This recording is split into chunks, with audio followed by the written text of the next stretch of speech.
So, kanina, nung tinuturuan ni Apostle Paul, si Timothy, na itinuturo din niya sa atin ngayon na napakahalaga ng buong kasulatan.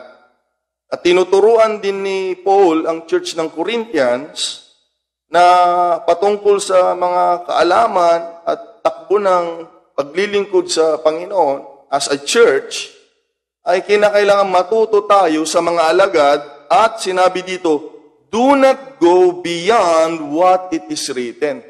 So, ang ibig sabihin, para maging accurate, that's why ang topiko natin ay accuracy. Okay? To be accurate pala, para maging accurate ang isang doktrina pagtuturo, kailangan ay nakapaloob sa kasulatan. Pangalawa, para maging accurate, ang doktrina, ang pagtuturo ng katotohanan, ay hindi labas sa nasusulat. So, tandaan po natin yan. Okay? Kailangan para accurate na susulat. Kailangan para accurate, kailangan tinuro ng mga alagad at hindi lampas o labas sa nasusulat. Okay?